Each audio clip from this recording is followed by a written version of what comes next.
Joining us now on the line is former Congressman from Virginia, all-round good guy, Frank Wolf is on the line, and we wanted to have him here today because there are some concerns being raised about the FBI and whether or not it has the resources or the policies in place to actively go after, terrorist concerns that might be poised against this country. Good morning, Congressman. How are you? Good morning. Good. All right, so you're part of the Blue Ribbon panel, right? No, I was the one who offered the amendment to set it up. All right, so you have set up this amendment to set up this Blue Ribbon panel, and they have come back with a report. As you look at the report, what do you see here? It's a very good report. One, I think it's important. The panel was made up of former Attorney General Ed Meese, who supervised the FBI when he was at the Attorney General, Tim Romer, who was a member of Congress on the Intel Committee, and on the original 9/11 Commission, and Bruce Hoffman, who teaches at Georgetown, who's very, very good on this. It was a very good report, and I want to commend the FBI. I think we owe the men and women of the FBI a tremendous debt of gratitude. They do an incredible job, and Director Mueller changed the FBI dramatically in a very difficult time, and Director Comey's doing a good job. But the report found that they're overall doing very well, but there were some problems, and to the FBI's credit, they allowed the panel to look at everything. And so I think it's a good report. I was there yesterday when they unveiled it, and I think it'll make the Bureau stronger. And I tell you, this is a very dangerous time with ISIS and what's going on around the world. So to the FBI's credit, they're doing a great job, can do some things a little bit different, a little bit better. And lastly, though, they were willing to let people look at it and make any criticisms. And I think they're going to make a lot of changes based on the recommendations. Democrat of Colorado, Tim Romer, said yesterday during the hearing, he said, during the decade and a half after the 9/11, the FBI has changed, and it's currently changing, but has to go faster. And then he said, leadership at all levels of the FBI is not unified or consistent in driving cultural change. Yeah. And he said hundreds of Americans' lives will depend on it. What does he mean by that? What consistency and unification over cultural change needs to happen at the FBI that isn't happening? It's been 15 years since 9/11. I mean, most Americans think that they've got it on the ball right now. Well, but there are differences. Traditionally, the FBI has been the one going after organized crime, going after bank robberies, going after kidnappings. Yeah, the cops, yeah. Yeah, right. And then they had to dramatically change, and that's what Director Mueller did. And there's still a little bit of that looking back at who is the FBI. Secondly, at the senior level, they've had tremendous turnover. Yeah. They almost turn over too fast. There needs to be some mechanism whereby once they reach a certain level, they can stay a little bit longer. And a lot of what's going on, the Congress has to give the FBI more support, more funding. Sequestration was devastating for the FBI. Devastating. So if there is ever again sequestration, the FBI has to be removed from that. The Congress has to give them a little more flexibility. But overall, golly, they have changed so much in a very dangerous world. And, of course, as you know, a number of people from our area died in the attack on the Pentagon. And right. At that time, they have done a great job. That doesn't mean, as Director Comey said, we've done well, but we can always do better, and we're going to do better. And so there is a commitment. Like they need more language training. They need more with regard to the analysts. There's some ideas. But they have declassified most of these recommendations, which is in itself is unprecedented. Yeah, it's nice to see a little transparency going on. Yeah, that's a rare thing in this town. Listen, the report also said that the FBI should get out of the business of what federal officials refer to as, quote, countering violent extremism because it is ill-suited to such work. I'm not sure I understand that recommendation. I sort of think that I would want the FBI to be involved in that. Am I not understanding some nuance here?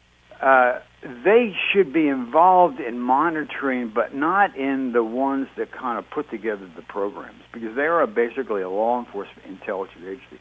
Department of Homeland Security should be doing that. The State Department. Quite frankly, the government is not doing a very good job. A better job can be done and should be done, and there are many ways of doing it, but the FBI is not the one to do it because, one, they are an agency that has law enforcement ability. They are involved in, we don't want the FBI to be everything, everywhere, going everywhere with regard to some of the things that other agencies ought to be doing. So, in other words, that should fall to Homeland Security, and right. that FBI should provide intelligence to Homeland Security? and vice versa. And the report found that they are exchanging information very, very well with the CIA, with Homeland Security, with the Department of Defense. But they ought not be the one going in and convincing people you ought not be radicalized by ISIS. Frankly, and I don't want, the administration has not done a very good job. I mean, there are so many things that could be done. Homeland Security could be doing a better job. The State Department could be doing a better job. But I don't think the FBI ought to be out there convincing. That's not their job. All right, one other thing. It says the Bureau's practice of rotating personnel through top assignments disrupts their ability to oversee needed changes. In other words, people are coming and going, but there's nobody there to take the long view. Is that the thought? That's right. And that's why the recommendation was previously, and it was followed, that the director be for one set term. For 8 years to 10 years that you stay there, you transcend administration. You need to do the same thing for some of the associate directors, assistant directors. They're coming into town, and all of a sudden they're here for 2 years and they're retiring. So there ought to be some mechanism whereby we can encourage them to stay for a long while, because once they get that expertise, I mean, they can go anywhere they want. I mean, they're in such demand, so there ought to be something, and they're very patriotic, so let's do some things to encourage that they stay for a much longer period of time. Yeah, Our guest is former Representative Frank Wolf, of course, from Virginia. You know, listen, you're out of the game now, officially retired for about 2.5 months as you handed it over to Barbara Comstock there in your district. And I got to ask you, so much has happened. Many of us look to you, Frank Wolf, as a clarion voice there when it came to issues in the Middle East. And just this last week, we've got President Obama and some unbelievable rhetoric against the state of Israel and Benjamin Netanyahu. We get the Supreme Leader of Iran calling for death to America. And just overnight, a senior State Department official out of Europe during these nuclear negotiations says they now see a path to an agreement with Iran. If you were still in Congress, would you be raising holy hell on the floor of the House of Representatives right now? I think an agreement with Iran on a nuclear issue would be a disaster at this time. The Middle East is aflame. You have El-Shabaab in Somalia.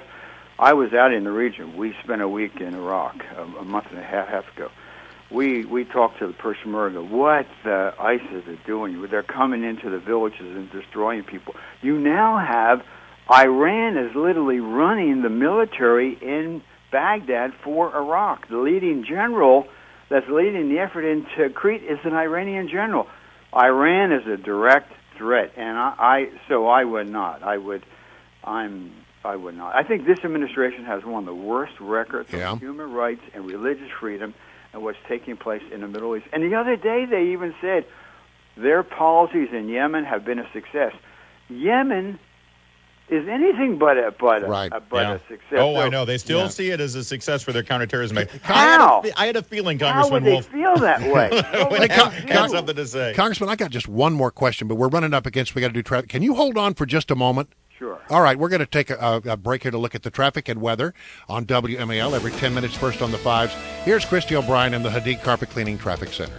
In Fairfax County Parkway, southbound of Pope's Head Road, that earlier vehicle fire is now on the shoulder. 66 eastbound, usual delays between Gainesville and Centerville. Heading to Maryland, no problems reported on 270 or 95. 32 eastbound in Jessup, there's an accident at 95. In Hyattsville, Garden City Drive, northbound at 50 West, roadwork blocks the right lane and ramp. District Heights, Sweetwater Court near Royal Plaza Drive, we're dealing with the fire. Watch for emergency crews in the area. In the district, 17th Street near Euclid Avenue Northwest, there's a water main break. Now the 105.9 FM and AM 630 WMAL Weather Channel forecast. Get your showers this morning and the threat for a shower or thunderstorm as we go on through the day, 75. Cold front comes through tonight. Rain is likely, maybe a thunderstorm, 47. Noticeable changes on Friday. Some showers early, cloudy in the afternoon, only 53. I'm meteorologist Ray Stidgick from the Weather Channel on WMAL. Currently in the nation's capital, it is 52 degrees at 747. Joining us on the line, staying with us just a moment longer, former Congressman Frank Wolf. I just have to ask you a couple quick questions. Number one, we have learned a lot since you left Congress about Hillary Clinton's private email servers. And it also appears that that we haven't seen a whole lot of the emails that deal with an issue that I know is near and dear to your heart, which is Benghazi. When you heard the news about the private email servers, what was your reaction? I was shocked because when you come in with the government, you sign the form. Everybody uses the government email. I just thought everyone did. Some people have their own private ones. that they use for when you email it to your kids or things like that. But the fact that all the business was being done, she has to turn over everything. She has to turn it over to an independent group, perhaps as Trey Gowdy said, to the IG, to maybe a retired federal judge, to somebody like that, to let them look at it. But if there were communications and it was on that private server, and everything was done on that, the American people have to see it. I mean, if you recall, so that was the whole purpose. That's why we pushed for the Benghazi Committee. We had to find out because we were getting calls from different people who were involved saying, X happened, Y happened, Z happened. Everything on there has to be given, not necessarily to the Congress, because there may be some private things that they shouldn't see, but to an independent group, to a retired IG, to a retired federal judge, to a retired ethics person. Let them look at it and make a determination. But anything having to do with Benghazi or official business ought to be public and ought to be given to the Congress. All right, Representative Frank Wolf, I just want you to know that you don't have that open mic anymore over in D.C. that you can use to sound off about these things, but I know that hasn't stopped your passion. So consider this your, what do they call it when the congressmen get to have their colloquies there in the middle of the night? He's special orders. Yes, special orders. He can come here for special orders. Come to WMAL for your special orders. I wake up with WMAL, so I listen to your special orders. Thank you very much. Okay. All right, Congressman. Bye Thank now. you for that. I really do appreciate it. Bye now.